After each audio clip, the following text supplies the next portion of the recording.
cuando mi padre salió de la cárcel, la pasó muy duro porque en primer lugar no tenía trabajo.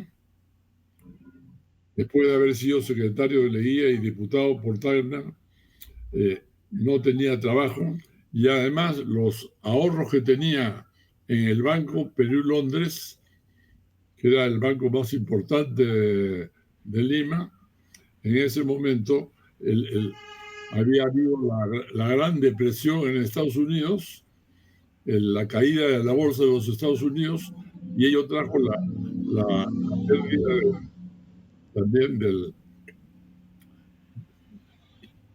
de todo su dinero que tenía en el Banco Perú-Londres, y el Banco Perú-Londres quebró. Y él se quedó sin casa, sin trabajo y sin dinero. Pero en un momento ya nos trasladamos a vivir a la punta, yo estando muy niño, y mi padre comenzó ya a encontrar los primeros trabajos porque era muy inteligente y muy trabajador.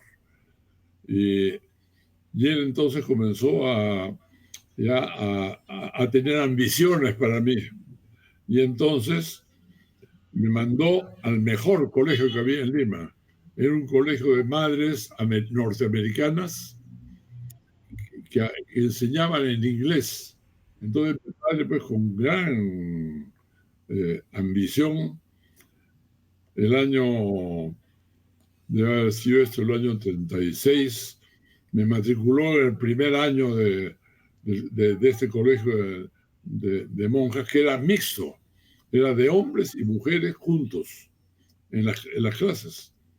Pero muy pronto se dio cuenta, en primer lugar, que el colegio no tenía valor oficial. Entonces, él, entre los puestos que consiguió, fue de profesor en el colegio italiano Antonio Raimondi. Entonces, me pasó al colegio Antonio Raimondi, que tenía una tarifa especial por ser hijo de profesor. Y en el colegio italiano Antonio Raimondi estuve 2 años, el año 37 y 38. No, perdón, 38 y 39, en primaria. Y mis profesoras era un colegio de hombres y mujeres, pero separados. Pero las profesoras de primaria eran italianas, eran damas, eran señoras, la señora Laggi y la señora Aleva. La señora Laggi era esposa del primer violín de la Orquesta Sinfónica Nacional. Y ahí aprendí, era la época fascista de Italia, la guerra con Abisinia, en fin, todo eso. Y yo comencé a aprender la literatura italiana, el mundo de Amici y toda la literatura. Todavía no estábamos verdes para entrar a Dante, pero realmente fue una época muy grata. Pero en ese momento, el año 39, fueron las elecciones y mi padre salió elegido de nuevo diputado por Tacna.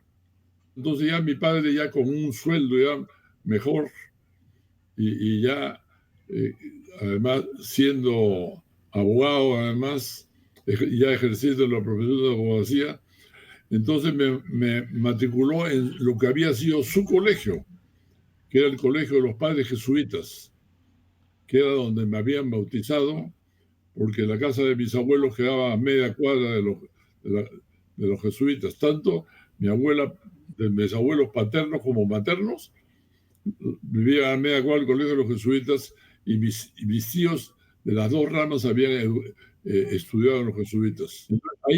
Ahí estuve desde el año 40 al año 43. Y yo hacía viajes de vacaciones, me mandaba a Tacna para conocer a los tíos, a los primos, los que habían ahí.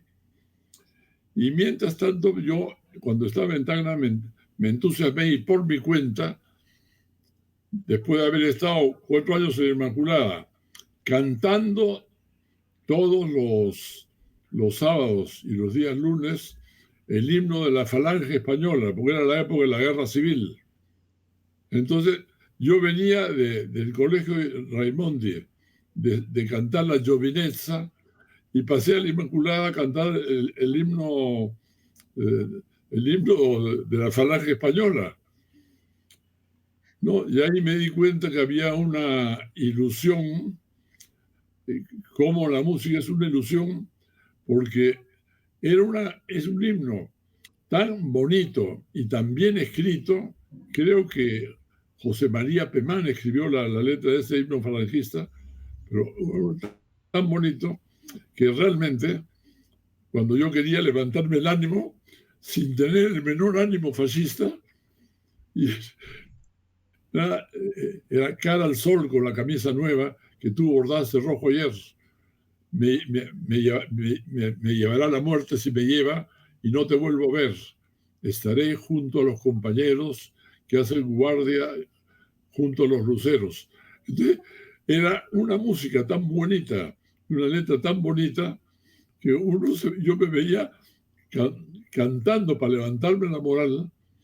Bueno, en ese momento fue ya la guerra mundial y yo me enteré, mientras estaba de vacaciones en Tacna, que había el colegio, que se estaba inaugurando el colegio militar Leoncio Prado. Y entonces yo llamé por teléfono a mi padre para pedirle que me autorizara, que yo quería postular al colegio militar, y yo ingresé al colegio militar. Cuando ven que yo había pasado por tantos colegios, todo el mundo piensa que yo debo tener una carrera terrible y que mi padre me mandaba al colegio militar. Y la verdad que no, fue totalmente una vocación mía. Era la época de la guerra, yo me sentía envalentonado por la guerra y por las películas, los noticieros, todo. Y efectivamente fui y él me autorizó y ingresé al colegio militar y fui miembro de la primera promoción del colegio militar, que realmente fue una experiencia extraordinaria. Fue una experiencia extraordinaria. Yo diría, si yo tuviera que resumir los 3 hitos en mi formación profesional y humana, como humanista, fue realmente primero el colegio militar, después la Universidad de San Marcos y después la universidad donde hice el posgrado en Inglaterra. Realmente los 3 fueron algo realmente que me marcaron para el resto de mi vida. Yo creo que yo hasta ahora soy esas 3 cosas. Pero San Marcos fue especial porque la formación que yo había tenido en mi casa, mi padre era un hombre muy disciplinado y muy estricto y muy exigente y un carácter muy fuerte. Mi padre era tan sistemático y tan ordenado que él todas las noches se iba al cine de barrio. Yo nací en el centro de Lima, lo llaman el cercado, pero yo crecí realmente en Jesús María. Y en Jesús María había 3 o 4 cines de barrio. Y mi padre iba todas las noches, ya viudo, iba todas las noches al cine, a la función de Bermú, pero él era de tal forma que a las 8:30 de la noche, él se levantaba de su sitio, hubiera terminado o no la película. Y llegaba a la casa y a las 9 en punto de la noche comía. Ya comía y a las 10 de la noche ya estaba en cama dormido. Se levantaba a las 6 de la mañana. Era estricto en los horarios puntuales de la comida, de todo, era muy estricto. Yo me acuerdo, por ejemplo, cuando en esa época, comenzando los colegios, iban por la mañana y por la tarde. Y todos salían a su casa a almorzar y regresaban por la tarde. Y, por ejemplo, durante el año 40 fue el terremoto de Lima del 24 de mayo. Y el 24 de mayo me tomó a mí, viajando en el ómnibus del Colegio Inmaculada, del centro de Lima a Jesús María. Y yo no sentí el terremoto porque estábamos en el auto, pero veíamos que la gente salía despavorida. Y en ese momento Lima tenía, creo que, ni 1 millón de habitantes. Entonces, muchas veces yo me iba en bicicleta de Jesús María hasta el Colegio Inmaculada, en la avenida Nicolás de Piedra, que llamaban La Colmena.